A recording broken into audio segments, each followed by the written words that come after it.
One of the most common ingredients in food and in cosmetics is palm oil. That's because it's cheaper than other oils. But did you realize, Sharon, that almost half of all packaged products sold in supermarkets contain the stuff? I did not, Neota, and I can tell you, palm oil production in general is bad for the environment.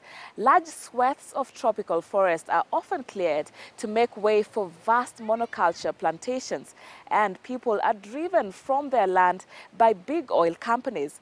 But in Sierra Leone, we came across a project that is producing palm oil in a way that benefits both local people and the environment.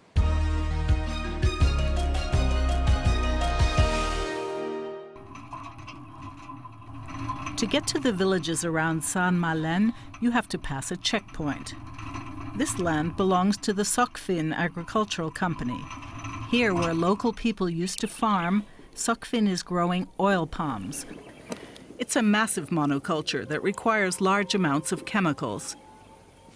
In the middle of it lives farmer Sima Matia. He says family members and local chiefs forced him to lease his fields to Sokfin for decades, hoping to profit from the deal by receiving part of the payment. But for Sima Matia, it's been a disaster. The family that used to depend on this plantation, on this land, we are over 50 in this village. But all now the land is gone. The money that they gave is gone. And living situations are getting difficult for us. Some environmental activists call what happened here a land grab. 120 kilometers away, farmer Sori Sese has not leased his land. He grows palm fruit himself, along with other crops.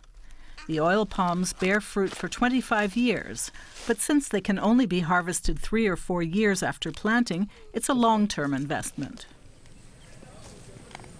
I decided to go into oil palm production 9 years ago. This will be my pension. We can harvest it until I die. His family is large, and they can harvest the fruit all year round. And the parts of the plants that can't be used are made into natural fertilizer. These oil palms are organically grown, out of necessity. I don't use chemicals, and besides, I don't even have money to buy any. So we rely purely on our own traditional methods. Today, Sori Sese has a visitor. It's Mohammed Kamara from the Dutch palm oil company Natural Habitats. The group produces its own organic palm oil fruits, but also buys from the local farmers. How long does it take you to grow a plantation and then start processing? So we decided to go straight to the farmers who already have plantations and then assist them, develop their skills. Ultimately, they increase their yield. The company's oil mill is close by. Oil palms are high yield, giving 4 times as much oil as sunflowers per hectare. That makes it cheap and widely consumed. Almost every other product in supermarkets, from cookies to face creams, contains palm oil. Most of the raw oil pressed here is exported, but the amount is just a fraction of that produced by large companies. Can the organic palm oil compete? We can definitely compete with them. The reason being, we have complete different form of production. We are organic, they are conventional. And being organic gives you a premium in the market. 1,400 farmers like Sori Sese are part of Natural Habitat's network of certified organic growers. Their number is set to rise as world demand for palm oil continues to climb. The Central African Republic has a population of just 5 million people, but a total area almost twice the size of Germany, which should make it an ideal place for wild animals to thrive. Our reporter traveled from Kaga Bandoro in the north of the country to the Zanga Sanga Special Reserve in the south. There, he met activists who are doing all they can to keep native wildlife from being wiped out.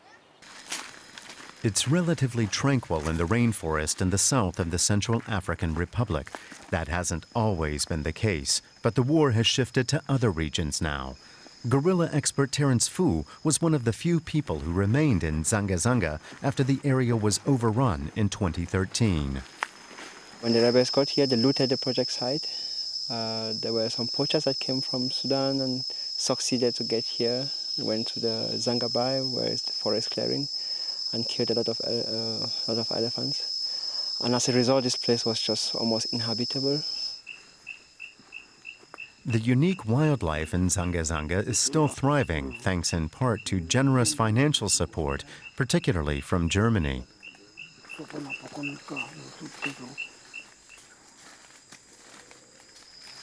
Some 2,000 gorillas still live in the park, for the most part undisturbed.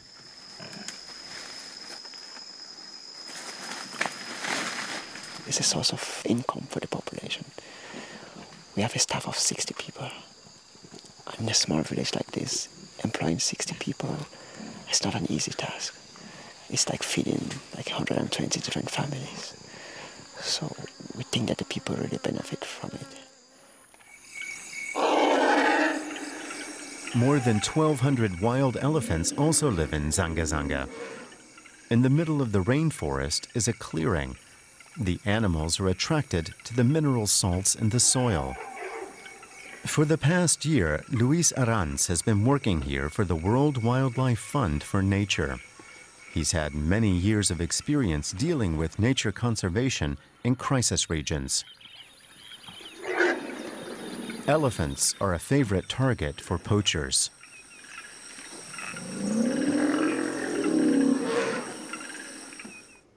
Arranz has spent 37 years working as a conservationist in Africa.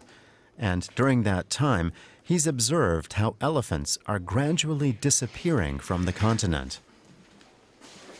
The last elephant in Central Africa is here, where we are. The rest of the country is empty. The poachers have finished with all of them. And we know that in the future they will come here and they will try to kill our elephants. So we have to be ready to defend us from them. Even though rangers patrol the park, they don't have enough weapons and ammunitions to ward off the professional poachers. The situation is similar in the rest of Africa. There are dying a lot of people, and that is the problem, that people buying ivory, they think that only the elephants are dying, but are dying a lot of people, poachers and rangers for that. During previous posts in Chad and northern Congo, Arranz lost nearly 40 employees in the battle against poachers. We have always the problem with the guns and ammunition. And everybody say, no, how do you want to guns and ammunition to protect the elephant? I don't want guns to protect the elephant. I want guns to protect the people that don't protect the elephant. That is different, because the poacher come with guns. If our rangers have no gun, they are going to die. Today, the locals are celebrating the opening of a small center for handicrafts. Luis Arranz has come to watch the dancing and share the villagers' hopes for the future of the Zanga Zanga region.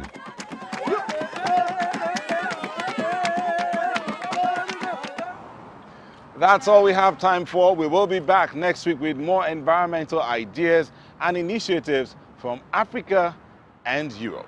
We hope you enjoyed the show. My name is Neota Egbe, and goodbye from Lagos. If you want to find out more, check our website and our social media platforms. We do appreciate and welcome your feedback and comments. You'll find the addresses on the end credits. Until next week on Echo at Africa, it's goodbye from Nairobi, Kenya.